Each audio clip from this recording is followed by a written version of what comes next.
हमारे सम्मानित मंच, सभी महामंत्री, पार्टी के पदाधिकारी और हमारे मीडिया के प्रतिनिधि, प्रिंट मीडिया और इलेक्ट्रॉनिक मीडिया के मेरे प्रतिनिधि, मेरा ये सौभाग्य है कि मुझे हिमाचल प्रदेश की कार्य समिति की बैठक में आप सबके साथ मिलने का सौभाग्य मिला और आप सबसे इस बैठक के माध्यम से कुछ चर्चा करने का भी मौका मिला है। मैं आयोजकों को इसके लिए धन्यवाद देता हूं, जिन्होंने मुझे निमंत्रित किया। आज से कोई 7-8 दिन पहले सुरेश कश्यप जी ने कहा था कि आपने आना है। थोड़ी मेरी चुनाव की व्यस्तता थी तो मैंने कहा मैं वर्चुअल आपके साथ जुड़ जाऊंगा। तो इन्होंने कहा वर्चुअल होता है, रियल होता है, तो आप ज़रा रियल आएंगे तो ठीक रहेगा। तो मुझे आपने निमंत्रित किया और मैं आया भूमि में, अपनी मातृभूमि में। मेरे को बहुत अच्छा भी लगा। अपनी बात को कहने से पहले मैं एक परिचय आपसे ज़रूर करा दूं। आपकी प्रभारी और सह प्रभारी से तो परिचय है ही। सौदान सिंह जी हमारे राष्ट्रीय उपाध्यक्ष हैं और अब चंडीगढ़, हिमाचल, पंजाब, हरियाणा और हेडक्वार्टर चंडीगढ़ रह करके ये सारा देखेंगे। बहुत संगठन का अनुभव है और लंबे समय तक इन्होंने मध्य भारत में काम किया। छत्तीसगढ़ में मुझे इनके साथ काम करने का सौभाग्य मिला। लंबे समय तक वहाँ सरकारें चली हैं, उसके पीछे इनका बहुत बड़ा योगदान है। तो ऐसे संगठक अब हमें उत्तर भारत के लिए भी मिले हैं। मैं इनका भी अभिनंदन करता हूं, स्वागत करता हूं और हमें विश्वास है कि हमारे दोनों प्रभारियों के साथ मिलकर के यहाँ का भी काम अच्छी दृष्टि से हम करेंगे।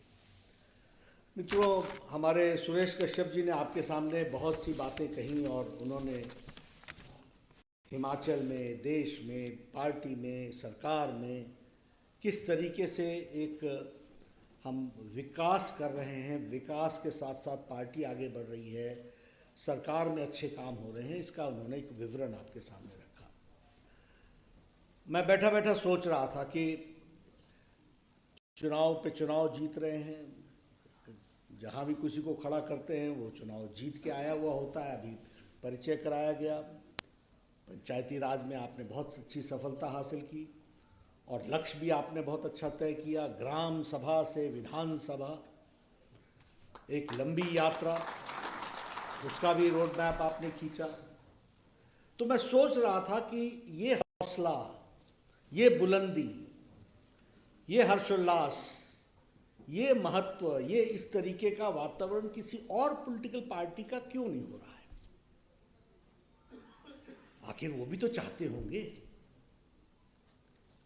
उनके यहाँ क्यों ये माहौल नहीं बनता है?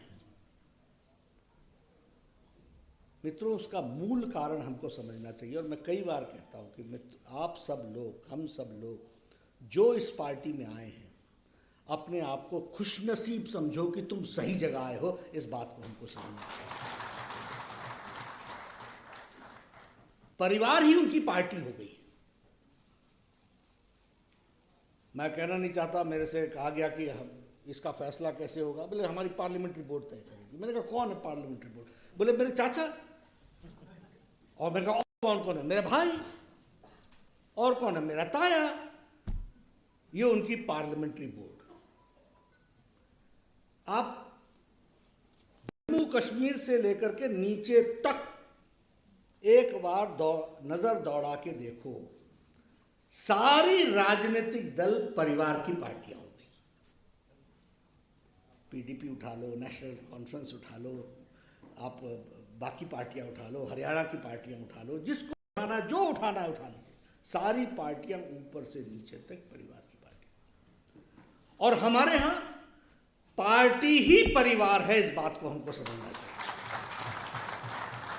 यही हमारा बड़ा परिवार। ये 18 करोड़ की सदस्यता ऐसी नहीं हो गई।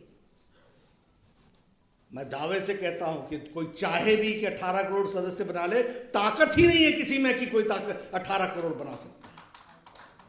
इसलिए जब कोई चर्चा करते हैं ना, तो अगर आप ये कह देते हैं ना कोई नहीं है टक्कर में, तो अतिशयोक्ति नहीं है। दूर तक कोई पहुंचने की ताकत नहीं रख रहा है। और ये सब लोगों के कलेक्टिव प्रयास के कारण और साइंटिफिक ग्रोथ के कारण हुआ है।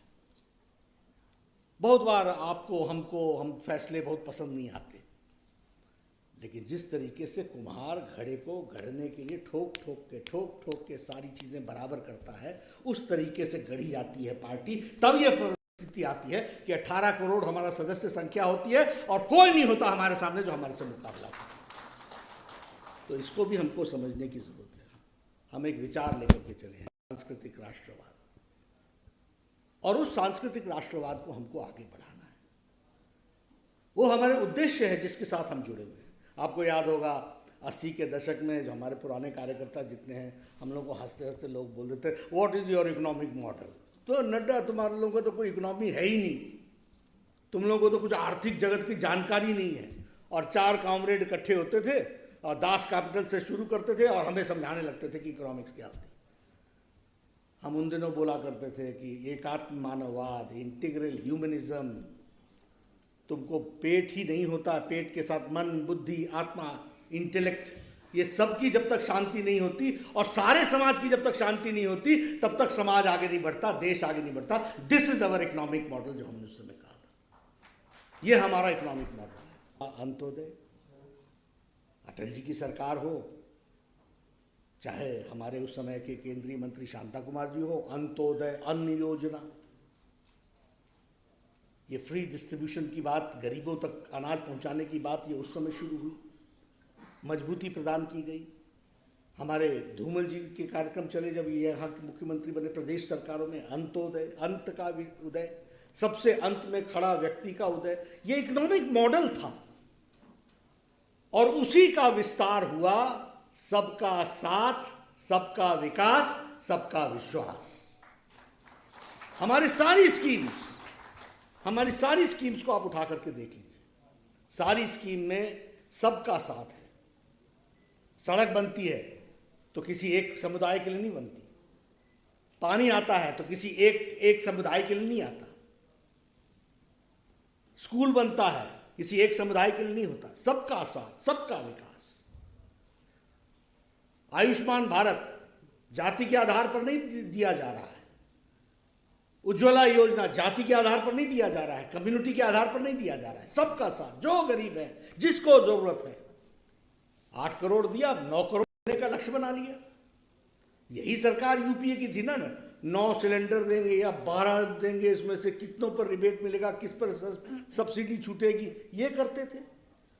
यहां मोदी जी ने 8 करोड़ लोगों को 8 करोड़ बहनों को बांट दिया और 1 करोड़ इस साल भी बांटने का लक्ष्य बना लिया। इस तरीके से हम आगे बढ़े। तो ये हमारा इकोनॉमिक मॉडल रहा, सबका साथ, सबका विकास और सबका विश्वास। एक मैं आप सबसे जरूर निवेदन करूंगा कि हम सब लोग कि हमारी ताकत है, तो उस ताकत में कभी कभी हम कमजोर भी होने लगते हैं, उसका हमको ध्यान रखना चाहिए। क्या है हमारी ताकत? हमारी ताकत है एकता, और एकता के साथ बड़े बड़े काम को हाथ में लेना। इसलिए हम थोड़ा भी लगते हैं तब भी सफल हो जाते हैं। और मैं कई बार हंसते हंसते बोलता हूं कि जगन्नाथ जी का जैसे रथ होता है, हम सब भी रस्सी को हाथ लगा देते हैं, हमें पता नहीं होता कि हमारी रस्सी खींचने से कितनी खींची है वो, लेकिन जगन्नाथ जी का रथ आगे बढ़ता रहता है। हमें इसमें एक बात जरूर ध्यान रखनी चाहिए कि कहीं हम भी सिर्फ हाथ ही तो नहीं लगा रहे हैं, उसके साथ साथ ताकत भी लगा रहे हैं कि नहीं। और ताकत अगर लगा रहे हैं तो हम कहां खड़े हैं और हमारी ताकत और उपयोगिता कितनी बनी है, इसको भी हमको असेस करना चाहिए। मुझसे कई बार मैं ऐसी चर्चा, क्योंकि कार्यकर्ताओं से बातचीत कर रहा हूं तो कार्यकर्ता संगठन की बातचीत करूंगा। अब कार्यकर्ताओं से बातचीत करता हूं, हमसे कई लोग पूछ लेते हैं कि नड्डा जी मैं इतने सालों से हूं, मेरा कोई वो नहीं ध्यान में, मैं वहीं खड़ा हूं, मैं वहीं खड़ा हूं, मैं वहीं खड़ा हूं।